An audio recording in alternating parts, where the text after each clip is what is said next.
فأعوذ بالله السميع العليم من الشيطان الرجيم من همزه ونفخه ونفثه بسم الله الرحمن الرحيم من المؤمنين رجال صدقوا ما عاهدوا الله عليه ومنهم من قضى نحبه ومنهم من ينتظر وما بدلوا تبديلا سبحانك لا علم لنا إلا ما علمتنا إنك أنت العليم الحكيم رب اشرح لي صدري ويسر لي أمري واحلل عقدة من لساني يفقهوا قولي واحلل عقدة من لساني يفقهوا قولي.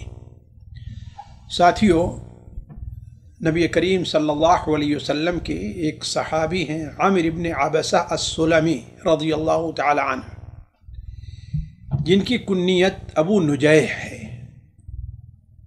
یہ عام لوگوں کے نزدیک تو ایک غیر معروف سے صحابی ہیں، جیسا کہ آپ لوگوں کو ان کا نام سننے سے اندازہ ہوگا، لیکن ان کے اسلام لانے کا طریقہ اور یہ اسلام لانے کے بعد جب دوبارہ ہجرت کر کے آئے اور نبی کریم صلی اللہ علیہ وسلم سے جو سوالات کیے، وہ سوالات ان کی عقل، ان کی سمجھ اور دین سیکھنے کے بارے میں ان کے حرص کے اوپر بہت بڑی دلیل ہے. ان کے ایمان لانے کا قصہ بھی عجیب ہے، بلکہ ان کی زندگی بڑی عجیب رہی ہے. تو آج کی مجلس میں نے یہ چاہا کہ ان کا تعارف اور ان سے مروی ایک بڑی اہم حدیث جو ہے جس میں فضائل اعمال کا بیان ہے وہ آپ کے سامنے رکھوں. تو سب سے پہلے ہم یہ جاننا چاہیں گے کہ یہ عامر ابن عبسہ کون ہیں رضی اللہ عنہ. دیکھیے، یہ السابقین الاولین میں ہیں، یعنی وہ ان صحابہ میں ہیں جو نبی کریم صلی اللہ علیہ وسلم پر پہلے ہی مرحلے میں آپ کی دعوت کے انہوں نے اسلام قبول کیا ہے. بلکہ یہ کہا کرتے تھے، جیسا کہ بھی آپ کو کے سامنے بات آئے گی، کہ میں وہ چوتھا شخص ہوں جس نے اسلام قبول کیا ہے. یہ بات انہوں نے اپنے علم کی حد تک بیان کی، لیکن اندازہ لگائیں کہ اس کا مطلب ہے کہ سابقین الاولین میں ہیں. یہ مدینہ منورہ سے کچھ دور کے علاقے میں، یہ مکہ مکرمہ مدینہ منورہ کے درمیان کا جو علاقہ ہے، اس دور علاقے قبیلے بنو سلیم میں رہا کرتے تھے. اللہ تبارک و تعالی نے انہیں فطرت سلیمہ عطا فرمائی تھی. یعنی کیا کہ فطرت اللہ التی فطر الناس علیہ، اللہ تبارک و تعالی کی وہ فطرت، یعنی توحید کا اقرار، اللہ تعالیٰ کی ربوبیت کا اقرار، جس پر اللہ تعالیٰ نے لوگوں کو پیدا کیا ہے. یہی وجہ تھی کہ یہ زمانے جاہلیت میں بھی جہاں ہر طرف جھوٹ، چوری اور خصل بتوں کی پوجا اور شرک کی گرم بازاری تھی، انہوں نے اپنے آپ کو شرک سے بچائے رکھا. اس ضمن میں انہوں نے اپنا ایک بڑا دلچسپ واقعہ بیان کیا ہے، جسے امام ابن سعد، محمد ابن سعد رحمہ اللہ نے اپنی کتاب الطبقات میں نقل کیا ہے. وہ بیان کرتے ہیں کہ مجھے زمانے جاہلیت ہی میں اپنی قوم کے لوگوں سے بڑی نفرت تھی. کیوں؟ کہا کہ میں یہ دیکھتا تھا کہ وہ لوگ بتوں کو پوجتے ہیں، میں یہ دیکھتا تو مجھے بڑی نفرت ہوتی. تو کہتے ہیں اسی درمیان میری تیمہ، سعودیہ کے ایک علاقہ آج مشہور ہے، جانتے ہیں مشرق میں، تیمہ کے ایک یہودی سے میری ملاقات ہو گئی. آپ جانتے ہیں کہ یہود اس جزیرے عربیہ میں جن علاقوں میں آباد تھے، علا تھا، تیمہ تھا. تیمہ یہ تقریباً اردن کے یا تبوک کے پاس ہے یہ، اور ادھر مدینہ منورہ اور خیبر، یہاں پر ان کی آبادی تھی. تو اسی درمیان تیمہ کے ایک یہودی سے میری ملاقات ہو گئی. تو ہم نے ان سے کہا کہ میں ایک ایسی قوم سے تعلق رکھتا ہوں جو پتھروں کو پوجتے ہیں. یہ نہیں کہا بتوں کو پوجتے ہیں، کیا کہا؟ پتھروں کو پوجتے ہیں. کہا وہ کیسے؟ کہا کہ ہمارے یہاں کے لوگوں کا اپنا ایک رواج ہے کہ جب اپنے علاقے سے نکلتے ہیں اور کہیں جا کر کے کچھ لوگ ٹھہرے تو ایک آدمی کو بھیجتے ہیں کہ جاؤ تم لوگ 4 پتھر لے کر کے آؤ. تو جب وہ چن کر کے 4 پتھر لے کر کے آتا تو 3 پتھروں سے تو وہ چولہے کی اچکنی بنا لیتے. برتن رکھنے کے لیے آپ جانتے چولہا جو ہوتا ہے تو اس پر 3 طرف پتھر رکھے جاتے ہیں تاکہ برتن بالکل چولہے پر نہ پڑے اور وہ ذرا اوپر رہے تاکہ ہوا وغیرہ پاس ہو، ورنہ جو ہے وہ آگ بجھ جائے گی. تو اسے اچکنی کہا کرتے ہیں اور ہندی میں. تو اچکنی پر بنا لیتے تھے اور ایک پتھر کو معبود بنا کر کے اس کو پوجنے لگتے تھے. اب ظاہر بات ہے چونکہ صحرا میں انہیں رہنا ہے، ادھر ادھر آنا جانا، تو اب اگر جس پتھر کو وہ پوج رہے ہیں اگر اس سے کوئی خوبصورت پتھر ان کو مل جاتا تو جب وہاں سے رخصت ہوتے تو اس پتھر کو جس کو اب پوج رہے تھے اس کو وہیں پر چھوڑ دیتے اور یہ جو پتھر ان کو اچھا لگ رہا تھا اس کو اٹھا کر کے لے جاتے اور اس کی پوجا کرتے تھے. یعنی سوچنے کی ایک چیز جس کو بھی پوج رہے تھے اسے چھوڑ کر کے چلے جا رہے ہیں. تو مجھے یہ طریقہ پسند نہیں ہے. تم لوگ اہل کتاب ہو، اگر اس سے بہتر کوئی طریقہ ہے تو مجھے بتلاؤ. تو اس یہودی نے کہا کہ عن قریب مکہ سے ایک ایسا شخص نکلنے والا ہے جو ان تمام معبودوں سے براءت کا اظہار کرے گا اور وہ ان تمام سے ہٹ کر کے ایک رب کی عبادت کا حکم دے گا لوگوں کو. تو جب تم اگر اس سے پا لیتے ہو یعنی قریب اس کا وقت آنے والا ہے تو تم اس کی پیروی کر لو، وہ سب سے بہترین دین پر ہوگا. چنانچہ عمرو بن عبسہ رضی اللہ تعالی عنہ کہتے ہیں کہ اسی وقت سے میری توجہ مکے کی طرف ہو گئی اور میں وہاں کے بارے میں معلومات حاصل کرنے لگا. چنانچہ انہی ایام میں نبی کریم صلی اللہ علیہ وسلم کی بعثت ہوتی ہے اور جب یہ خبر حضرت عمرو بن عبسہ تک پہنچتی ہے تو وہ پہنچ کر کے حاضر ہوئے، اسلام قبول کر لیا.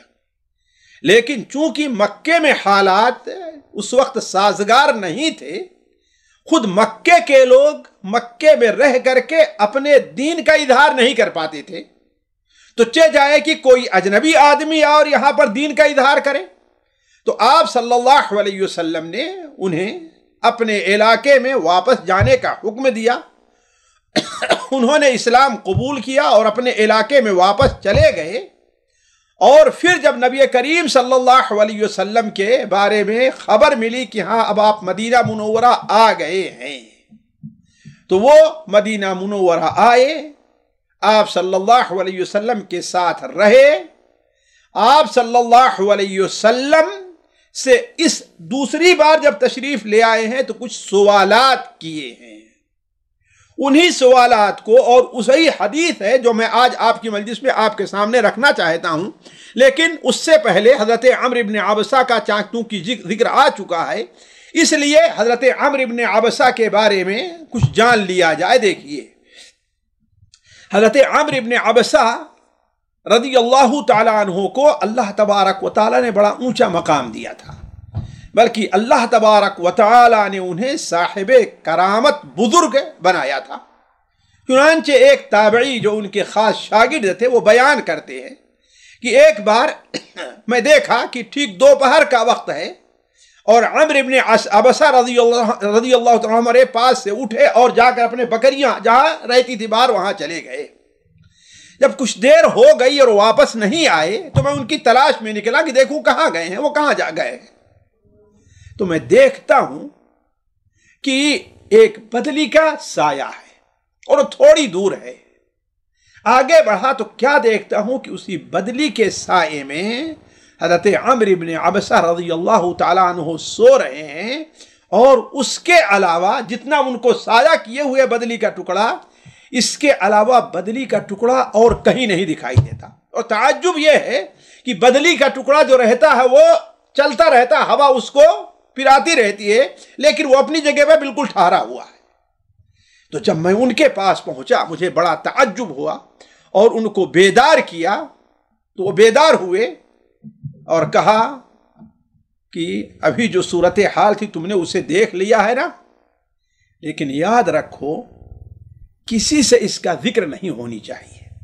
ساتھیوں، یہ جان بوجھ کر کے میں یہ بات ذکر کر رہا ہوں کہ اللہ کے جو نیک بندے ہوتے ہیں اللہ تبارک و تعالیٰ انہیں کبھی ایسی کرامت سے نوازتا تو اس کو چھپاتے ہیں. اللہ ہے کہ وہاں اظہار کا اور چیلنج کا مسئلہ ہو تو الگ بات ہے، لیکن ایسا عام موقع پر اپنی اس قسم کی اللہ کی طرف سے انہیں جو کرامت ملتے اس کو چھپاتے ہیں، ایسا کہ بہت سے واقعات ہیں۔ تو حضرت عمرو بن عبسہ رضی اللہ عنہ نے اپنے شاگرد سے کیا کہا کہ دیکھو اگر معلوم ہو گیا کہ تم نے اس کا ذکر کسی سے کر دیا ہے تو ہمارا تمہارا کوئی تعلق باقی نہیں رہ جائے گا، میں تم سے قطع تعلق کر دوں گا۔ تو تابعی کہتے ہیں کہ جب تک ان کی وفات نہیں ہوئی ہم نے ان کی اس کرامت کا کبھی بھی کسی سے ذکر نہیں کیا۔ حضرت عمرو بن عبسہ رضی اللہ تعالی عنہ نہایت ہی نڈر، آپ یہ نہ سمجھیں کہ مکہ مکرمہ میں وہ رہے نہیں، یہ ان کی بزدلی تھی، حالانکہ اللہ کے رسول صلی اللہ علیہ وسلم کی خدمت میں انہیں رہنا چاہیے تھا آپ کی مدد کے لیے، لیکن یہ ان کی بزدلی نہیں تھی، یہ آپ صلی اللہ علیہ وسلم کا حکم تھا، جیسا کہ آپ نے متعدد صحابہ، حضرت ابو ذر ہیں، حضرت طفیل بن عمرو الدوسی ہیں، جو لوگ بھی ان دنوں میں مسلمان ہوئے ہیں، آپ صلی اللہ علیہ وسلم ان سے کہا کرتے تھے کہ اپنے علاقے میں چلے جاؤ، اس لیے کہ یہاں اگر اظہار کرتے ہو تو مکہ کے لوگ یہاں کے لوگوں کو نہیں چھوڑ رہے، مجھے نہیں بخش رہے ہیں، اذیتیں پہنچاتے ہیں، تم لوگوں کیسے چھوڑیں گے؟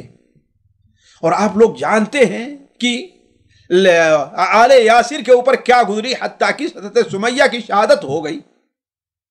تو ہمیں یہ نہیں بھولنا چاہیے کہ ان کی بزدلی نہیں تھی، بلکہ اللہ کے رسول صلی اللہ علیہ وسلم کا حکم تھا، اور اس میں دعات کے لیے بہت بڑا فائدہ ہے۔ جیسے کہ ہمارے یہاں مثل مشہور ہے کہ کبھی بھاگے بیر اور کبھی مارے بیر، یہ بہادری ہے، کبھی انسان میدان سے بھاگ جائے۔ تو کہنے کا مطلب یہ ہے کہ حضرت عمرو بن عبسہ کی یہ بزدلی نہیں تھی، بلکہ وہ بڑے ہی نڈر اور بڑے ہی شجاع اور بہادر تھے، بڑے حق گو تھے۔ آپ لوگوں کو جان لینا چاہیے کہ جنگ یرموک جو دنیا کی عجیب ترین جنگوں میں ہے، کاش کہ ہمارے ساتھی اس کا مطالعہ کریں، اور ہر زبان میں جانتے ہیں، اردو میں، عربی میں اور دوسری زبانوں میں اس جنگ کی تفصیل موجود ہے۔ دنیا کی عجیب ترین جنگوں میں ہے وہ، شاید آج کے زمانے میں اگر لوگ اس پر ڈرامہ اور فلم بنانا چاہیں تو نہ بنا سکیں، جتنی عجیب جنگ ہے وہ۔ اس جنگ میں مسلمانوں کی فوج کی ایک ٹولی کی قیادت حضرت عمرو بن عبسہ کے ہاتھ میں تھی، اور وہ کتنے حق گو اور نڈر تھے، جو ایک مسلمان کی شان ہے۔ وَلَا يَجْرِمَنَّكُمْ شَنَآنُ قَوْمٍ عَلَىٰ أَلَّا تَعْدِلُوا، کسی قوم کی دشمنی تمہیں اس بات پر مجبور نہ کرے کہ تم اس کے ساتھ ناانصافی کرو، نہیں، اعدلوا هُوَ أَقْرَبُ لِلتَّقْوَىٰ۔ تو ہماری تاریخ میں اس کی بہت سی مثالیں موجود ہیں، انہی میں سے سنن ابو داؤد وغیرہ میں حضرت عمرو بن عبسہ رضی اللہ تعالیٰ عنہ حضرت امیر معاویہ کی قیادت میں روم سے جو جنگیں ہوا کرتی تھی حضرت عثمان کے زمانے ہی سے لے کر کے، اس میں ایک فوج کی کمانڈری کر رہے تھے، اور جس علاقے پر حضرت امیر معاویہ حملہ کرنا چاہتے تھے ان کا مسلمانوں کے ساتھ صلح، ان کی صلح تھی۔ تو امیر معاویہ رضی اللہ عنہ نے دیکھا کہ صلح جو ہے فلاں تاریخ تک ہے، لہذا ایسا کیا کہ جب مہینے کا آخر ہوا، ایک آدھ دو دن باقی رہ گئے، تو انہوں نے اپنی فوج تیار کی اور فوج کو تیار کر کے دشمن کے علاقے کے قریب جا کے ٹھہر گئے۔ حضرت عمرو بن عبسہ بھی اس میں شریک تھے، انہیں معلوم ہوا کہ ہم لوگ اس لیے آئے، چنانچہ راوی کہتے ہیں کہ وہ اپنے گھوڑے پر سوار ہوئے اور بلند آواز سے پکارنے لگے، اللہ اکبر، اللہ اکبر، وفاء لا غدر، اللہ اکبر، اللہ اکبر، وفاداری واجب ہے، دھوکہ حرام ہے، اللہ اکبر، اللہ اکبر، وفاداری واجب ہے، دھوکہ حرام ہے۔ اللہ کی قسم کھا کے میں کہتا ہوں، دنیا کی کسی مذہب کی تاریخ میں یہ اصول آپ نہیں پائیں گے۔ اس کے بعد انہوں نے کیا بیان فرمایا؟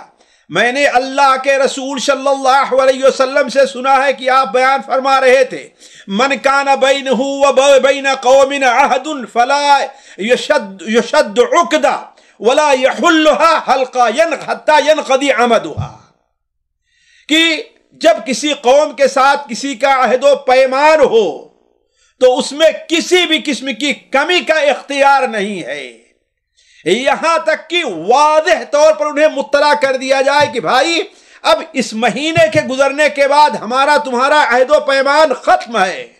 اور معاویہ نے یہ اعلان نہیں کیا، وہ لوگ سمجھ رہے ہیں کہ ابھی ہمارا عہد ہے، اور اگرچہ حملہ نہیں کر رہے ہیں لیکن تیاری کر کے ان کے علاقے میں پہنچ گئے ہیں، یہ قطعاً جائز نہیں ہے۔ اور ساتھیوں جانتے ہیں کہ سعادت بڑی اس زمانے کی یہ تھی کہ جھک جاتی گردن نصیحت پہ سب کی۔ جب حضرت معاویہ رضی اللہ تعالیٰ عنہ نے یہ سنا تو وہ اپنی بات سے اپنی فوج جو لے کر کے اس علاقے میں پہنچ گئے تھے ختم کیا اپنے ارادے کو اور پیچھے آ گئے۔ تو حضرت عمرو ابن عبسہ رضی اللہ تعالیٰ عنہ یہ صاحب کرامت بزرگ ہونے کے ساتھ ساتھ نہایت ہی نڈر اور حق گو تھے، چاہے حاکم ہو یا محکوم ہو کسی کے سامنے حق کہنے سے جھجکتے نہیں تھے۔ حضرت عمرو ابن عبسہ رضی اللہ تعالیٰ عنہ کا انتقال بعض لوگوں کے قول کے مطابق، جیسا کہ حافظ ابن حجر نے لکھا ہے، ان کا انتقال خلافت عثمانی میں ہوتا ہے، اور امام ذہبی رحمہ اللہ بیان کرتے ہیں کہ نہیں، ان کا انتقال 60 ہجری کے قریب ہوا، یعنی انہوں نے ایک اچھی لمبی عمر پائی تھی۔ تو حضرت عمرو ابن عبسہ رضی اللہ تعالیٰ عنہ جب مسلمان ہو کر کے آئے اور پھر واپس گئے، دوبارہ مدینہ منورہ آئے، تو انہیں علم حاصل کرنے کا بڑا ہی شوق تھا۔ چنانچہ ان کے علم حاصل کرنے کا ایک واقعہ مسند احمد کے اندر امام بیہقی کے شعب الایمان میں، حتیٰ کہ علامہ البانی رحمہ اللہ نے اسے صحیحہ میں نقل کیا ہے، اور وہ اس میں بہت سی باتیں ہمارے آپ کے علم کی فائدے کی، اس لیے میں وہ حدیث بھی ذکر کر دینا مناسب سمجھتا ہوں۔ حضرت عمرو ابن عبسہ رضی اللہ تعالیٰ عنہ خود، اور بعض روایات میں ہے کہ ایک شخص، میں سمجھتا ہوں خود عمرو ابن عبسہ ہی تھے، وہ بیان کرتے ہیں کہ ہم نے اللہ کے رسول صلی اللہ علیہ وسلم سے ملاقات کے موقع ہی پر کچھ سوالات کیے، یا کوئی شخص سوال کر رہا تھا اور وہ سن رہے تھے۔ پہلا سوال یہ تھا کہ اسلام کیا ہے؟ اسلام کیا ہے؟ آپ صلی اللہ علیہ وسلم نے جواب دیا، ان یسلم قلبک للہ عز وجل وان یسلم المسلمون من لسانک ویدک۔ یہ ساتھیوں اللہ کے رسول نے ان کے سامنے اسلام کی تعریف کی۔ پہلی چیز کیا ہے کہ تمہارا دل اللہ کے تابع فرمان ہو جائے، ومن یسلم وجہہ للہ، یعنی معنی کیا ہے کہ انسان اپنے قلب اور قالب سے اللہ تبارک و تعالیٰ کے حکم کا پابند ہوگا، اور صحیح بات بھی یہی ہے، نعوذ باللہ من ذلک، میں صحیح کیوں کروں، اور واقعہ بھی یہی ہے۔ کیا کہ ایک مسلمان جو ہوتا ہے جب اس نے کلمہ لا الہ الا اللہ محمد رسول اللہ پڑھ لیا تو اس کا مطلب ہے کہ اس کا ارادہ اپنا ارادہ نہیں رہتا، اس کی خواہش اپنی خواہش نہیں رہتی، اس کی پسند اپنی پسند نہیں رہتی، کسی سے دوستی اس کا اپنا مزاج نہیں رہتا، کسی سے قطع تعلق اس کا اپنا مزاج نہیں رہتا، کسی چیز کا خریدنا، کسی چیز کا بیچنا، کسی کا لینا، کسی سے دینا، یہ اس کا اپنا مزاج نہیں رہتا۔ وہ کس کا مزاج رہتا ہے؟ ان یسلم قلبک للہ، تیرا دل اللہ کے تابع فرمان ہو جائے، جو اللہ نے حلال کیا وہ حلال ہے، جو اللہ اور اس کے رسول نے حرام کیا وہ حرام ہے۔ تو آپ صلی اللہ علیہ وسلم نے کیا بتایا؟ اسلام یہ ہے کہ تمہارا دل اللہ تبارک و تعالیٰ کے تابع فرمان ہو جائے، یہ تو اللہ کے ساتھ تعلق ہے۔ اور ساتھ ہی دوسرا کیا؟ ان یسلم المسلمون من لسانک ویدک، تیرے ہاتھ سے، تیری زبان سے مسلمانوں کو کوئی اذیت نہ پہنچے، کوئی تکلیف نہ پہنچے، وہ محفوظ رہ جائیں۔ پھر سوال ہوا کہ سب سے بہتر اسلام کیا ہے؟ ان یسلم قلبک للہ، سب سے بہتر اسلام کیا ہے؟ آپ صلی اللہ علیہ وسلم نے بیان فرمایا کہ تو اللہ پر ایمان لے آئے، اللہ کے فرشتوں پر ایمان لے آئے، اللہ کی کتابوں پر ایمان لے آئے، اللہ کے رسولوں پر ایمان لے آئے، اور موت کے بعد دوبارہ اٹھائے جانے والی زندگی پر ایمان لے آئے۔ خیر ساتھیوں، میں اگر حدیث کی تشریح کروں گا تو بات لمبی ہو جائے گی، میں صرف حدیث آپ کے سامنے پڑھتے جا رہا ہوں۔ پھر سوال ہوا آپ صلی اللہ علیہ وسلم سے کہ سب سے افضل ایمان کیا ہے؟ بعض روایتوں میں ہے کہ الصبر والسماحہ، اور یہ حدیث جو مسند احمد سے ہم نے نقل کی، بعض روایت میں یہ بھی ہے کہ سب سے افضل ایمان کیا ہے؟ ہجرت ہے۔ سوال کیا گیا کہ ہجرت کیا ہے، تو آپ نے فرمایا ان تہجر السوء، یہ کہ تو گناہوں کو ترک کر دے۔ سب سے بہتر ہجرت کیا ہے؟ انسان گناہوں کو ترک کر دے۔ پھر اس کے بعد آپ صلی اللہ علیہ وسلم فرمایا، سوال کیا گیا سب سے افضل جہاد کیا ہے، تو آپ صلی اللہ علیہ وسلم بیان فرمایا سب سے افضل جہاد یہ ہے کہ کافروں کے مقابلے میں تو ان سے قتال کرے۔ پھر سوال ہوا کہ یہ اس میں سب سے افضل کیا ہے، تو آپ نے بیان فرمایا اس شخص کا سب سے افضل جہاد ہے من عکر جوادہ واریق دمہ، کہ جس کے گھوڑے کو کاٹ دی گئی اور اس کا خون بہا دیا گیا، یعنی وہ اور اس کا ہتھیار سارے کے سارے اور وہ سواری کیا ہے وہ اللہ تعالیٰ کے راستے میں قربان ہو گئے۔ پھر آپ صلی اللہ علیہ وسلم بیان فرمایا ہے سوال ختم ہونے کے بعد دو کام اور بڑے اچھے ہیں اور وہ اتنے بہتر ہیں کہ جو کوئی آدمی ویسا عمل کرے گا وہی ان کا مقابلہ کر سکتا، ورنہ کوئی مقابلہ نہیں کر سکتا۔ وہ دو عمل کون سے ہیں؟ حج مبرور اور عمرہ، یہ دو کام بڑے افضل ہیں۔ ساتھیو خیر، حضرت عمرو بن عبسہ رضی اللہ تعالی عنہ سے متعلق گفتگو تو بڑی لمبی ہے، میں اس طرف نہ جا کر کے آگے حدیث طرف چلتا ہوں، حالانکہ ہم نے کچھ حدیثیں نقل کی تھی جو عمرو بن عبسہ سے مروی ہیں، بعض حدیثیں بڑی دلچسپ ہیں، وہ کسی اور مجلس کے اندر مستقل مجلس میں وہ 2-3 حدیثیں ہم رکھیں گے۔ ہم جو ہے صرف آتے ہیں کہ وہ الحدیث کی طرف جو صحیح مسلم میں، مسند احمد وغیرہ میں حضرت عمرو بن عبسہ سے مروی ہے اور مسند احمد ہی سے ہم نے اسے نقل کیا ہے، وہ ہم آپ کے سامنے رکھنا چاہتے ہیں۔ دیکھیے، حضرت ابو امامہ ایک مشہور صحابی ہیں، آپ جانتے ہیں، انہوں نے بیان کیا کہ میں نے حضرت عمرو بن عبسہ رضی اللہ تعالی عنہ جو قبیلے بنو سلیم کے رہنے والے تھے، ہم نے آپ کو یہ کہتے ہوئے سنا ایک بار کہ میں اسلام لانے والے میں چوتھا شخص ہوں، جیسا کہ ہم نے اس سے پہلے اشارہ کیا ہے۔ تو ہم نے کہا کہ آپ یہ کہتے ہیں کہ آپ اسلام لانے والے میں چوتھے شخص ہیں، یعنی آپ سے پہلے 3 آدمی مسلمان ہوئے تھے، تو وہ 3 کون ہیں اور آپ چوتھے کیسے ہوئے؟ اس کی کیا تفصیل ہے؟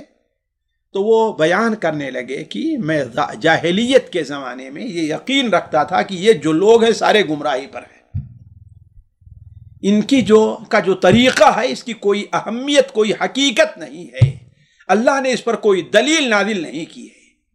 اس لیے کہ اللہ تعالیٰ ساتھیوں کسی کو صحیح فطرت عطا فرمائے تو وہ یہ سمجھ سکتا ہے کہ آخر یہ جو پتھر کے بت ہوتے ہیں، اصل میں کوئی پتھر کو نہیں پوچھتا، وہ کیا کرتے ہیں؟ پتھر کو کسی کا مظہر قرار دیتے ہیں، جیسے کسی دیوتا کی تصویر بنا لیا، کسی بزرگ کی قبر یا ہے ان کی تصویر اپنے گھر میں لٹکا لیا، تو یہ تو کیا سمجھتے ہیں کہ پتھر کو نہیں پوج رہے ہیں، اصل اس روح یا اس ذات کو پوج رہے ہیں جس کا یہ مظہر ہے۔ تو تعجب ہے کہ جو آدمی زندہ نہیں رہ پایا، دشمنوں نے اس کا سر قلم کر دیا، دشمنوں نے اسے مار دیا، یا وہ اپنی طرف سے اپنی موت کو دور نہیں کر سکا، وہ اپنے آپ اپنی قبر تک نہیں پہنچ سکا، بلکہ لوگوں نے نہلایا، کفنایا، اور جب نہلا کفنا رہے تو جس طریقے سے پلٹتے وہ پلٹ جاتا۔ پھر سبحان اللہ، جو اس قدر مجبور ہو وہ آپ کے لیے فریاد رسا کیسے بن سکتا ہے؟ آپ کی فریاد رسی کیسے کر سکتا ہے؟ یہ انسان فطرت عقل سے سوچے۔ تو حضرت عمرو بن عبسہ کہتے ہیں کہ میں زمانے جاہلیت میں اس پر یقین نہیں رکھتا تھا، اور جو میں بتوں کو جو پوچھتے دیکھتا تھا میں اس کا قائل نہیں تھا۔ غرض اسی درمیان کہتے ہیں کہ میں نے خبر سنی کہ ایک شخص مکے میں ہے اور وہ بہت سی خبریں اسی قسم کی بیان کر رہا ہے جیسے میں سوچتا ہوں، اور جانتے ہیں چونکہ یہودی سے ان کی ملاقات ہو چکی تھی، اس لیے مکے کے اندر جب آپ صلی اللہ علیہ وسلم کے بارے میں سنا تب ان کو یقین ہو گیا۔ کہتے ہیں لہذا میں اپنی سواری پر بیٹھا اور اللہ کے رسول صلی اللہ علیہ وسلم مکہ حاضر ہوا۔ رسول اللہ صلی اللہ علیہ وسلم ان دنوں چھپے ہوئے تھے، چھپے ہوئے تھے کیا معنی ہے؟ یعنی آپ صلی اللہ علیہ وسلم لوگوں کو چھپ کر کے دعوت دیا کرتے تھے، ورنہ آپ چھپے کبھی نہیں تھے.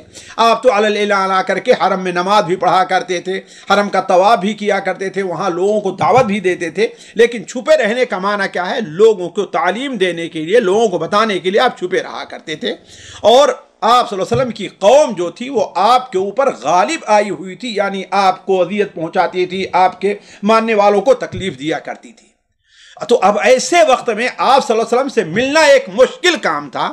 لیکن کہتے ہیں کہ میں نے نرمی یعنی ایک حیلہ سازی کی اور ایک حیلہ بہانے سے آپ صلی اللہ علیہ وسلم پہنچنے میں کامیاب ہو گیا. میں نے آپ صلی اللہ علیہ وسلم سے جا کر کے پہلا سوال کیا کہ آپ کون ہیں؟ آپ صلی اللہ علیہ وسلم نے فرمایا کہ میں اللہ کا نبی ہوں. میں نے عرض کیا اللہ کا نبی کسے کہتے ہیں؟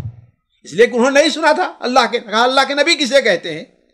آپ صلی اللہ علیہ وسلم نے بیان فرمایا کہ مجھے اللہ تعالیٰ نے پیغام دے کر کے بھیجا ہے. میں نے کہا کیا واقعتاً اللہ تعالیٰ نے آپ کو پیغام دے کر بھیجا ہے؟ آپ صلی اللہ علیہ وسلم نے جواب دیا کہ جی ہاں، مجھے اللہ نے پیغام دے کر کے بھیجا ہے.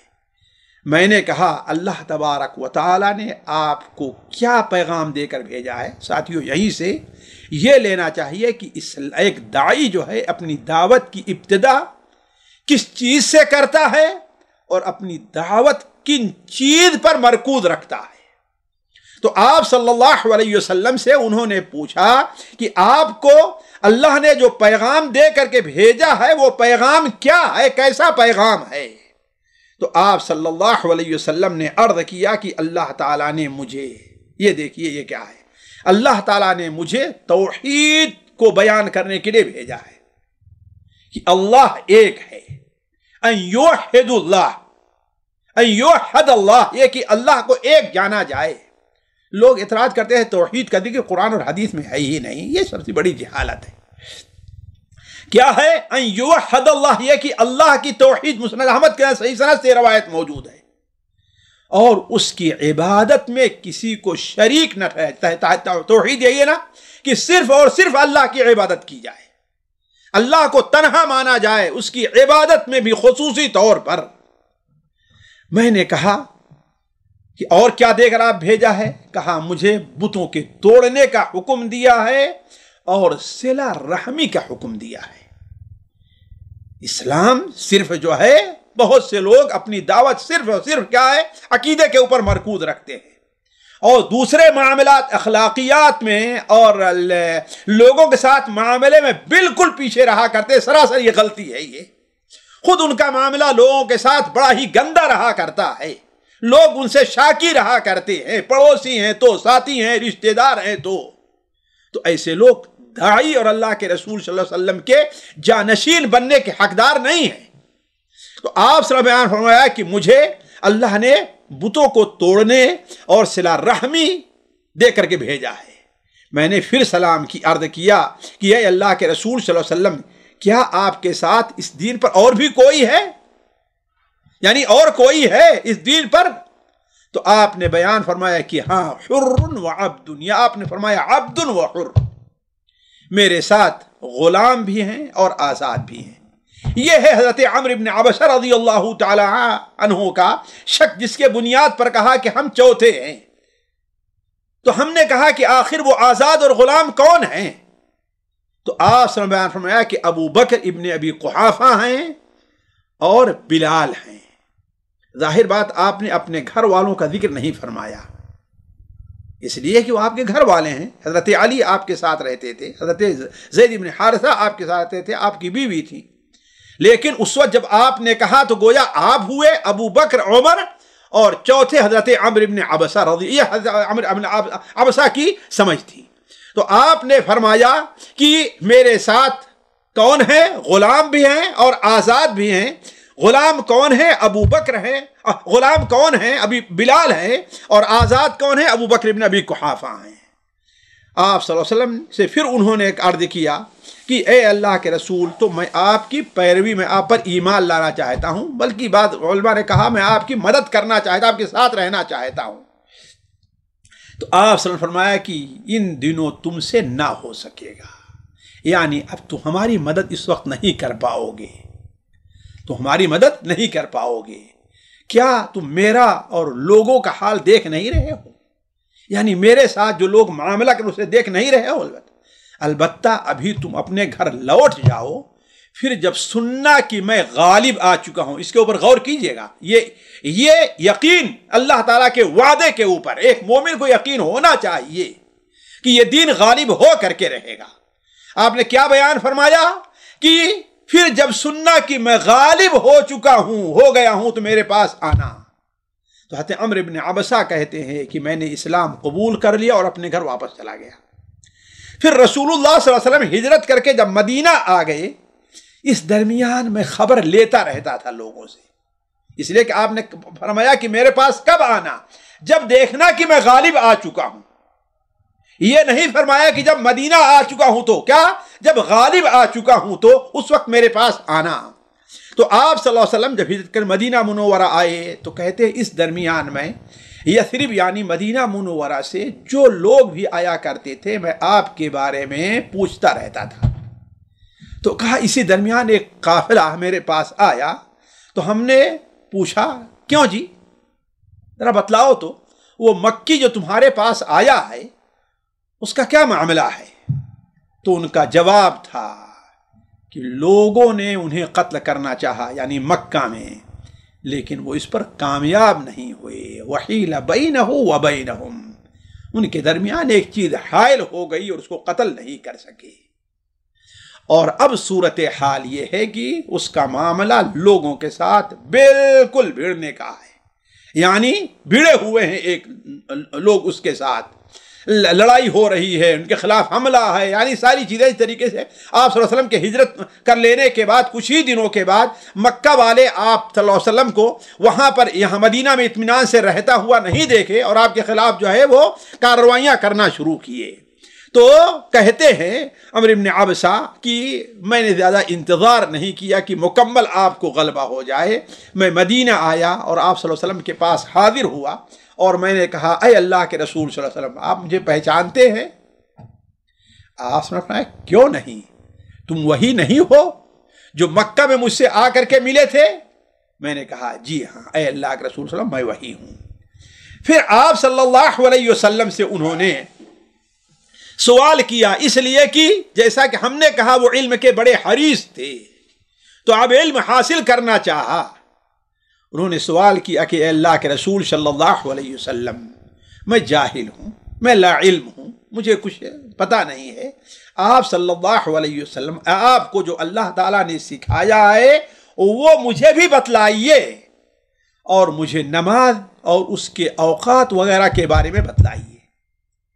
آپ صلی اللہ علیہ وسلم نے فرمایا صبح کی نماز پڑھو، پھر نماز پڑھنے سے رک جاؤ، یعنی نماز پڑھ لینے کے بعد یہاں تک کہ آفتاب نکل کر کے بلند ہو جائے، آفتاب نکل کر کے بلند ہو جائے۔ کیوں؟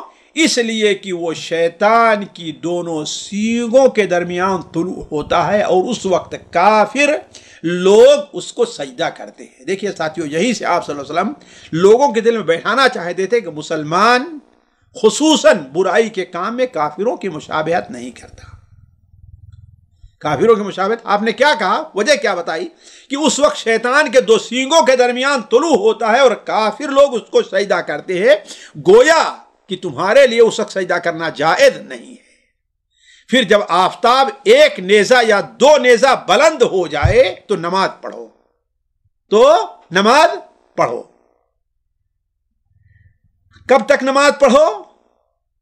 ہاں اس لیے کہا کہ نماز پڑھو، اس لیے کہ اس وقت نمازوں میں فرشتے حاضر ہوتے ہیں اور کرامن کاتبین اس نماز کو لکھیں گے اور اس کی گواہی دیں گے، یا یہ کہہ لیجئے کہ آپ کا مقصد ہے کہ اس وقت کی نماز مقبول ہوتی ہے۔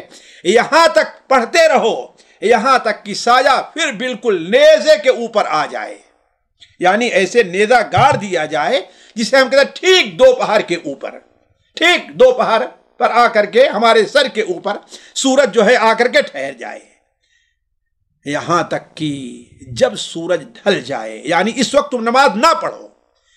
کیوں؟ اس لیے کہ اس وقت جہنم کو دھونکی جاتی ہے، جہنم کو اور آگ بھڑکائی جاتی ہے، پھر جب سایہ یعنی سورج کا سایہ ڈھل جائے تو نماز پڑھو، اس لیے کہ اس نماز میں فرشتے گواہی دیں گے اور فرشتے حاضر ہوتے ہیں، یہاں تک کہ تم عصر کی نماز پڑھ لو۔ پھر عصر کی نماز پڑھ لینے کے بعد نماز پڑھنے سے رک جاؤ یہاں تک کہ آفتاب غروب ہو جائے، اس لیے کہ شیطان کی دونوں سیگوں کے بیچ سے سورج غروب ہوتا ہے اور اس وقت کافر سورج کو سجدہ کرتے ہیں۔ ایک روایت میں ہے کہ میں نے اللہ کے رسول صلی اللہ علیہ وسلم سوال کیا کہ ایسا وقت کوئی ہے کہ اس وقت بندہ اللہ تبارک و تعالیٰ کے بہت زیادہ قریب ہوتا ہے، یا اللہ تعالیٰ اپنے بندے کے بہت زیادہ قریب ہوتا ہے؟ آپ کو اس سوال پر تعجب ہوا اور ان کی عقل پر جو ہے بڑی خوشی ہوئی، ان کی عقلیت پر، کہ کہا عمر تم نے یہ سوال ایسا کیا ہے کہ تم سے پہلے آج تک کسی نے ہم سے یہ سوال نہیں کیا۔ یاد رکھو آدھی رات کے بعد اللہ تعالیٰ اپنے بندوں کے بہت زیادہ قریب ہوتا ہے۔ اس وقت ہر مانگنے والے کو اللہ تبارک و تعالیٰ دیتا اور اس کے گناہوں کو بخش دیتا ہے، سوائے شرک اور ظلم میں مبتلا لوگوں کے اللہ تعالیٰ ہر ایک کو بخشتا، گویا ان لوگوں کو نہیں بخشتا۔ لہذا اس وقت جو بھی میسر ہو صبح تک تم نماز پڑھتے رہو۔ صحیح ابن خزیمہ کے ایک روایت میں ہے ساتھیوں کہ آپ صلی اللہ علیہ وسلم بیان فرمایا کہ اللہ تعالیٰ رات کے آخری حصے میں اپنے بندوں سے بہت قریب ہوتا ہے، لہذا اگر ہو سکے تو اس وقت میں اللہ کا ذکر کرنے والا بنو تاکہ اللہ کے قریب ہو جاؤ۔ پھر حضرت عمرو ابن عبسہ کہتے ہیں میں نے عرض کیا اے اللہ کے رسول صلی اللہ علیہ وسلم، اب وضو کے بارے میں بتلائیے، آپ نے نماز کے اوقات بتلا دیے، فرائض کے بھی اور سنن اور نوافل کے بھی، تو اب مجھے وضو کے بارے میں فرمائیے۔ آپ صلی اللہ علیہ وسلم نے فرمایا تم میں سے کوئی بھی شخص جب وضو کا پانی لے کر کلی کرتا ہے، ناک میں پانی ڈالتا ہے اور ناک صاف کرتا ہے، تو پانی کے ساتھ چہرے اور منہ اور نتنوں سے کیے گئے سارے کے سارے گناہ گر جایا کرتے ہیں۔ پھر جب وہ بندہ منہ دھوتا ہے، جیسا کہ اللہ تعالیٰ نے اسے منہ دھونے کا حکم دیا ہے فَاغْسِلُوا وُجُوهَكُمْ وَأَيْدِيَكُمْ، منہ دھوتا ہے تو اللہ تبارک و تعالی اس کے چہرے سے جو گناہ اس نے اپنے چہرے سے کیا ہے، یعنی آنکھ سے کان سے جو گناہ کیا ہے، تو اس کے داڑھی کے کناروں سے پانی کے ساتھ سارے کے سارے گناہ گر جاتے ہیں۔ اس کا مطلب ہے کہ اصل چیز یہ ہے کہ مسلمان کے پاس داڑھی ہونی چاہیے۔ پھر جب وہ کہنی تک اپنے دونوں ہاتھوں کو دھوتا ہے تو دونوں ہاتھوں کے گناہ اس کے انگلیوں کے پوروں کے پانی کے ساتھ گر جایا کرتے ہیں۔ پھر سر کا مسح کرتا ہے تو اس کے سر کے گناہ اس کے بالوں کی نوکوں سے پانی کے ساتھ گر جایا کرتے ہیں۔ پھر جب ٹخنوں تک اپنے دونوں پیر دھوتا ہے تو دونوں پیروں کے گناہ انگلیوں کے پوروں سے پانی کے ساتھ گر جایا کرتے ہیں۔ پھر اگر وہ نماز کے لیے کھڑا ہوتا ہے اور اللہ تعالیٰ کی خوبیاں بیان کرتا ہے، اللہ کی بڑائی بیان کرتا ہے اور اپنے دل کو اللہ تعالیٰ کے لیے خاص کر لیتا ہے، یعنی دل کے اندر صرف خیال کس چیز کا ہے؟ نماز کا ہے اور اللہ تبارک و تعالیٰ کا ہے، تو اللہ تبارک و تعالیٰ اس کو اپنے گناہوں سے ایسے پاک اور صاف کر دیتا ہے گویا اس کی ماں نے اسے ابھی جنا ہے۔ ابو امامہ رضی اللہ تعالیٰ عنہ کہتے ہیں میں نے کہا اے عمرو بن عبسہ دیکھو آپ کیا بیان کر رہے ہیں، آپ کیا کہہ رہے ہیں؟ کہیں ایک جگہ اتنے چھوٹا عمل کر کے وضو اور نماز اس نے انسان کو اتنا بڑا ثواب مل جایا کرتا ہے، اتنا بڑا ثواب مل گیا، کہیں آپ سے بھول تو نہیں ہو رہی ہے؟ ساتھ عمرو بن عبسہ نے کہا کہ اے ابو امامہ میں بوڑھا ہو چکا ہوں، میری ہڈیاں کمزور ہو چکی ہے، موت کا انتظار کر رہا ہوں، پھر مجھے کیا ضرورت پڑی ہے کہ اللہ اور اس کے رسول کے اوپر جھوٹ بولوں گا؟ یعنی گویا ساتھیو یہ عمر وہ ہوا کرتی ہے کہ اس عمر میں انسان کو اللہ کے قریب ہونا چاہیے۔ اسی لیے اللہ کے رسول صلی اللہ علیہ وسلم کا وہ ارشاد ہے کہ اللہ تبارک و تعالیٰ نے جسے 60 سال کی عمر دے دی، 40 سال کی عمر دے دی، اب اللہ تعالیٰ اس کے لیے کوئی عذر باقی نہیں رہتا کہ وہ ہدایت کے راستے پر کیوں نہیں آیا۔ جوانی، بچپنے کا کھیل گیا، جوانی کا ابھار گیا، جذبات گئے، اب بوڑھا ہو گیا ہے تو اب کیا چیز باقی؟ تو اللہ کی طرف پلٹنا ہی چاہیے کہ نہیں پلٹنا چاہیے؟ تو کہنے کا مطلب یہ ہے کہ حضرت عمرو بن عبسہ رضی اللہ عنہ بیان فرمایا کہ اے ابو امامہ، اب میں بوڑھا ہو چلا ہوں، میری ہڈیاں کمزور ہو گئی ہیں اور موت کے کنارے پہنچ چکا ہوں، تو پھر مجھے کیا ضرورت ہے کہ اللہ اور اس کے رسول پر جھوٹ باندھوں گا؟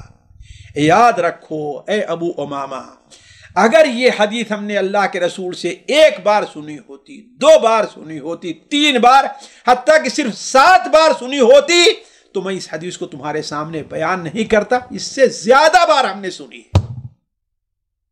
ساتھیو، یہ ایک حدیث ہے جو ہم نے آپ کے سامنے رکھی ہے، حضرت عمرو بن عبسہ رضی اللہ تعالیٰ عنہ کی، اور بڑے اختصار کے ساتھ رکھی، اس کی وضاحت نہیں کیا، صرف یہ ہے کہ اب میں آپ کے سامنے چند فوائد آپ کے سامنے رکھتا ہوں اس حدیث سے جو ماخوذ ہیں۔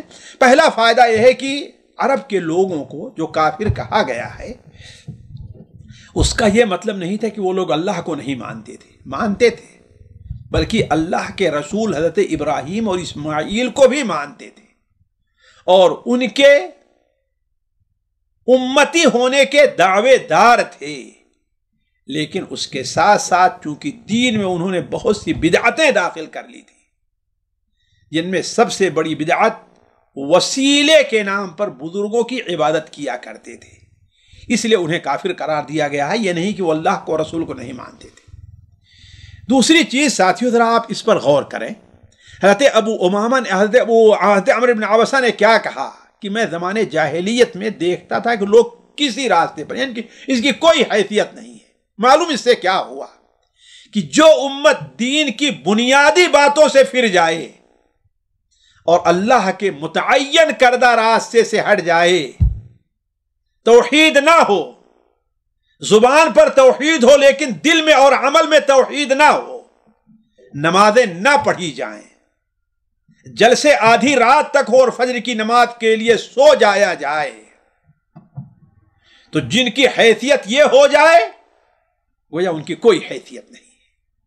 اللہ تبارک و تعالی نے آپ کو یاد ہوگا کہ بنو اسرائیل پر نکیر کرتے ہوئے فرمایا، یا اہل الکتاب لستم علی شیء حتی تقیموا التوراۃ والانجیل وما انزل الیکم من ربکم، اے اہل کتاب تم دراصل کسی چیز پر نہیں ہو، تمہارا کوئی شمار نہیں ہے، یعنی اللہ کے نزدیک تمہاری کوئی حیثیت نہیں ہے، الا یہ کہ تم تورات اور انجیل اور جو کچھ اللہ کا تمہاری طرف نازل کیا گیا ہے تم اس کی پابندی کر لو۔ تو ہم اگر نماز کے پابند نہیں ہیں، ہم اگر زکوٰۃ کے پابند نہیں ہیں، ہم اللہ تبارک و تعالیٰ کے احکام کے پابند نہیں ہیں، ہم نے ایسے کورٹ بنائے ہیں جہاں پر اللہ کی شریعت خلاف فیصلہ کیا جا رہا ہے، تو یہ مسلمانوں لستم علی شیء، تم کسی راستے پر نہیں ہو، اللہ تعالیٰ کو تمہارے مارے جانے، کاٹے جانے، ہلاک کیے جانے کوئی پرواہ نہیں ہے۔ لستم علی شیء حتی تقیموا التوراۃ والانجیل۔ اسی طریقے سے ساتھیوں، تیسری بات، توحید کی اہمیت، اور یہ کیا دین کی اساس اور بنیاد ہے، اس لیے کہ آپ صلی اللہ علیہ وسلم سے حضرت عمرو بن عبسہ نے کیا سوال کیا کہ آپ کس چیز طرف لوگوں کو دعوت دے رہے ہو، کیا چیز ہے؟ آپ نے سب سے پہلے بیان اللہ کی توحید بیان کی جائے اور اس کے بعد میں کسی کو شریک نہ ٹھہرایا جائے۔ اسی سے ملتا جلتا فائدہ کہ بتوں اور شرک کے اڈوں کو ڈھا دینا دین کی بنیادی تعلیم اور رسول کے مشن میں داخل ہے، جیسا کہ اس حدیث میں ہے اور قرآن مجید میں بھی وَلَقَدْ بَعَثْنَا فِي كُلِّ أُمَّةٍ رَسُولًا أَنِ اعْبُدُوا اللَّهَ وَاجْتَنِبُوا الطَّاغُوتَ۔ لیکن ساتھیوں، ضروری یہ ہے کہ یہ کام ہم کب کریں گے؟ جب کہ ہمیں غلبہ ہوگا۔ تو ایسا نہ ہو کہ ہم تو بت ڈھائیں اور دشمن ہماری مسجدوں کو ڈھا دے، ہمارے بچوں کو قتل کر دیں، ہمارے بوڑھوں کو قتل کر دیں، ہمارے نوجوانوں کو جیل میں ڈال دیں۔ یہ کوئی بہادری نہیں ہے۔ اسی لیے نبی کریم صلی اللہ علیہ وسلم مکہ مکرمہ میں 13 سال رہے۔ کیا آپ نے خانہ کعبہ میں جو 360 بت تھے ان کو آپ نے ڈھایا، ان کو توڑا؟ نہیں، جانتے تھے کہ اس کا نتیجہ برا نکلنے والا ہے۔ حتیٰ کہ آپ ہجرت کے 7ویں سال جب آپ نے عمرۃ القضاء کے موقع پر عمرہ کیا ہے، خانہ کعبہ کا طواف کیا ہے، اور اس کے ارد گرد بت موجود تھے، آپ نے ڈھایا نہیں کسی کو۔ تو یہ کب کیا جائے گا؟ آپ نے کب کیا؟ جب مکہ مکرمہ فتح ہو گیا تو، یعنی جب ہمیں قوت پورا تسلط ہو جائے اور ان خطرات سے اپنے آپ کو بچایا جا سکے تو۔ تیسرا یا چوتھا فائدہ ساتھیوں، دین میں صلہ رحمی کی بڑی اہمیت ہے۔ صلہ رحمی آپ لوگ جانتے ہیں، رشتوں کا جوڑنا بڑی اہمیت ہے، حتیٰ کہ یہ دین کی ابتدائی چیزیں جو لوگوں میں بیان کی گئی ہیں، توحید کے ساتھ اللہ کے رسول نے اس کو بیان کیا، توحید کے ساتھ بیان کیا ہے۔ اسی طریقے سے ایک اور صحابی کی روایت ہے کہ آپ نے سے پوچھا، آپ سے سوال کیا گیا الی ما تدعو، طارق المحاربی ہیں، الی ما تدعو، آپ کس کی طرف دعوت دے رہے ہیں؟ تو آپ نے فرمایا الی اللہ والرحم، اللہ کی طرف اور رحم کی طرف۔ لہذا ہمیں اس پر توجہ دینی چاہیے، ہم میں سے الا ماشاء اللہ شاید ہی کوئی ہو جو نہ کسی طریقے سے قطع رحمی کا مرتکب نہیں ہے، اور بعض لوگ تو اس قطع رحمی کے مرتکب ہیں کہ جن پر اللہ، جس کی وجہ سے اللہ تعالیٰ کے لعنت کے مستحق ٹھہر رہے ہیں۔ اللہ تعالیٰ حفاظت فرمائے۔ اس طریقے سے اگلا فائدہ ساتھیوں، صحابہ کرام اور خود اللہ کے رسول صلی اللہ علیہ وسلم نے دین کے بارے میں کس قدر تکلیفیں برداشت کی ہیں۔ حقیقت یہ ہے ساتھیوں کہ دین کی راہ مشقت اور پریشانیوں سے گھری ہوئی ہے۔ آپ صلی اللہ علیہ وسلم سے بہادر اور حکیم کوئی نہیں ہوگا، لیکن آپ اس قدر پریشان تھے کہ آپ چھپ کر کے اپنے ساتھیوں سے ملا کرتے تھے۔ صحیح فرمایا ہے اللہ تعالیٰ نے، الف لام میم حسب الناس ان یترکوا ان یقولوا آمنا وهم لا یفتنون، لوگ کیا سمجھتے ہیں کہ کہہ دیے کہ ہم مومن ہو گئے اور انہیں آزمایا نہیں جائے گا؟ نہیں، جنت کا راستہ خطرناک گھاٹیوں، پرخار جھاڑیوں اور ایسے نوکیلے کیلوں سے پر ہے کہ جب تک پیر آپ کا زخمی نہیں ہوگا، آپ کے کپڑے جھاڑی کے کانٹوں سے پھٹیں گے نہیں، اس وقت تک آپ جنت تک نہیں پہنچ سکتے۔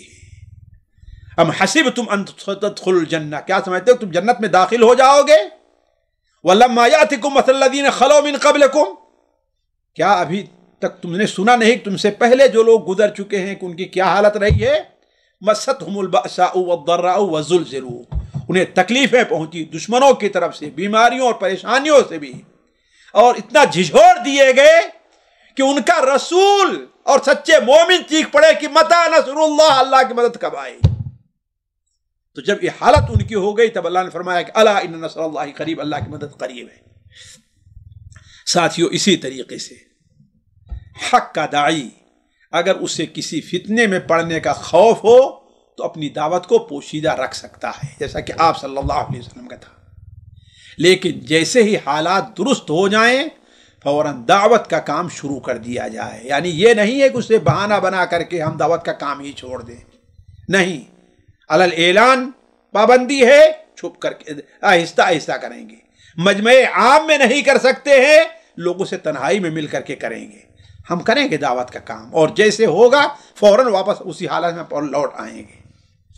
اسی لیے دعات کو چاہیے کہ آج کل اپنی دعوت صرف جو ہے ورچوئل کانفرنس تک ہی محدود نہ رکھیں، جیسا کہ آج بہت سے لوگوں کو ہو گیا ہے، اور بہت سے لوگ یہی سمجھ رہے ہیں کہ دعوت کا یہ بہت بڑا کام ہے۔ نہیں، کورونا کی پابندیاں ختم ہو گئی ہیں، اب لوگوں کے درمیان دوڑیں، پہنچے، ان سے ملاقات کریں، ان کو دعوت دیں۔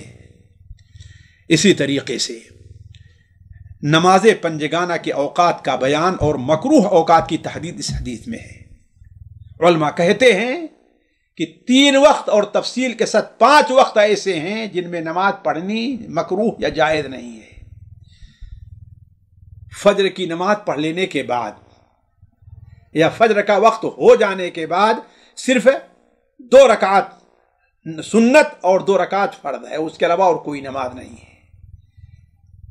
اس کے بعد جب سورج نکل جائے تو نماز کا وقت شروع ہو گیا، سورج نکلنے تک نہیں ہے۔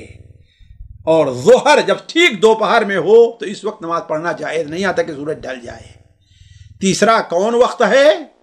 جب سورج عصر کی نماز پڑھ لی جائے۔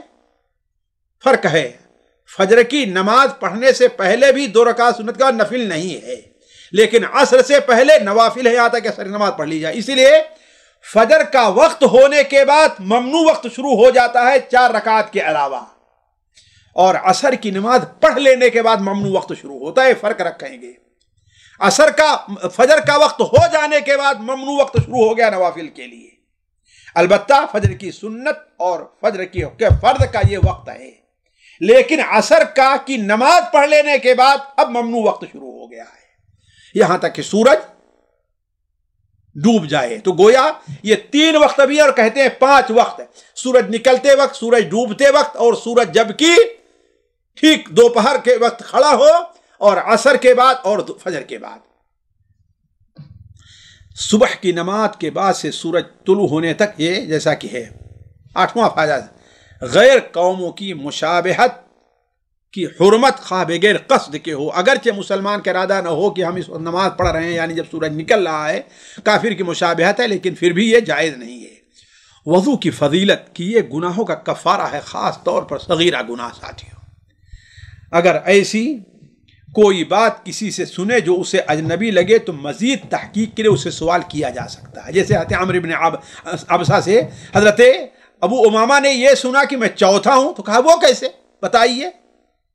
اور گویا یہ عالم کے احترام میں عدم احترام میں داخل نہیں۔ سے بہت سے لوگ ہوتے ہیں، ارے تم شیخ سے سوال پوچھو گے، بلکہ ہمارے خاص ملنے والے ہیں اورنگ آباد میں، وہ پہلے سبحان اللہ آج سے 50 سال پہلے اکیلے اہل حدیث تھے، اورنگ آباد میں جب گئے تو کہتے ہیں کہ وہاں مولویوں کی جب تقریر ہوا کرتی تھی تو میں چونکہ نیڈر تھے، اور وہ بھی قریشی، افغانی قریشی، وہ کسی سے ڈرے نیڈر تھے، تو وہ جب تقریر ہو تو وہ وہاں پر حاضر ہوں اور ان کا جو مولوی رہے اس سے سوال کریں، تو ایک بار بیان کرتے ہیں کسی مسجد میں بیان ہو رہا تھا، میں سوال سن رہا تھا، اور مسجد کے بغل ہی میں ایک ہندو تیلی کی دکان تھی۔ تو جب میں تقریر کے بعد ان سے سوال کرنے لگا، پوچھنے لگا، تو لوگوں نے مجھ سے کہا کہ ارے ان سے سوال کرتے ہو، جیسے کہ ہوتا اپنے بزرگوں سے سوال کرنا بے ادبی سمجھتے ہیں، ان سے سوال کرتے ہو۔ ہم نے کہا کہ میں اگر ان سے نہ پوچھوں، جا کے فلاں تیری سے پوچھوں گا، وہ میری باتوں کو جواب دے گا، میں انہی سے پوچھوں گا، یہی میری باتوں کو جواب دیں گے۔ تو کہنے کا مطلب عالم، شیخ، استاد کے ادب کے خلاف یہ نہیں ہے کہ اگر ہمیں کسی بات پر شبہ ہے تو ہم اس سے سوال کریں۔ تو حضرت عمرو بن عبسہ سے حضرت ابو امامہ نے 2 سوال کیے۔ ایک سوال تو ہے کہ جب انہوں نے کہا میں چوتھا مسلمان ہوا ہوں، تو کہا وہ کیسے، بیان کیا انہوں نے۔ اور دوسرا یہ کہ اتنا چھوٹا سا عمل، وضو کر لیا، 2 رکعت نماز پر، اتنا بڑا اجر ملنے والا ہے۔ تو حضرت عمرو بن عبسہ نے اس کی جواب دی۔ تو کہنے کا مطلب کوئی ایسی بات سنے جو اجنبی لگے تو مزید تحقیق کے لیے اس کا سوال کیا جا سکتا ہے۔ ساتھیوں، دعوت اور تبلیغ کے کام میں حکمت کا ایک تقاضا یہ بھی ہے کہ جب ہم کمزور ہوں اور مخالف طاقتور ہو تو اپنی طاقت کی حفاظت کی جائے۔ اللہ کے رسول نے کہا کہ ابھی نہیں جاؤ، یہ نہیں کہا کہ رہو اور قتل کر دیے جاؤ۔ حالات خواہ کتنے ہی ناسازگار ہوں، داعی کو اللہ کے وعدے اور اس کی مدد کی امید رکھنی چاہیے، اسے چھوڑنا نہیں چاہیے، امید نہیں چھوڑنی چاہیے۔ اللہ نے وعدہ کیا ہے دین غالب ہوگا۔ هو الذی بعث فی الامیین رسولا منہم یتلو علیہم آیاتہ ویزکیہم، هو الذی ارسل رسولہ بالہدی ودین الحق لیظہرہ علی الدین کلہ وکفی باللہ شہیدا۔ اللہ اس پر گواہ ہے کہ ایک وقت آئے گا کہ دین سارے دین پر غالب ہو کر کے رہے گا۔ تو ہمیں مایوس نہیں ہونا چاہیے، بلکہ دین کی حتی الامکان خدمت اور مدد کرنی چاہیے۔ اسی طریقے ساتھیوں، آپ نے کیا بیان فرمایا، جب سورج ایک نیزہ یا 2 نیزہ ہو جائے تو فصل فإن صلاتک مشہودہ، تیری نماز میں فرشتے حاضر ہیں۔ تو ہمیں اس کا احساس ہونا چاہیے کہ ہم نماز پڑھیں، یعنی ہمیں نماز میں خشوع اور خضوع ہو، اس لیے فرشتے دیکھ رہے ہیں اور لکھ کر کے اللہ کے پاس حاضر کریں گے ہماری نماز کیسے ہوئی ہے۔ تو ہماری نماز میں اطمینان اور دل جمعی ہونی چاہیے۔ اللہ کل حال ساتھیوں، فائدے تو بہت ہیں لیکن وقت ختم ہو گیا۔ آخری فائدہ یہ ہے کہ اللہ کے رسول صلی اللہ علیہ وسلم کا معجزہ، وہ کیا معجزہ؟ آپ صلی اللہ علیہ وسلم نے بیان فرمایا حضرت عمرو بن عبسہ سے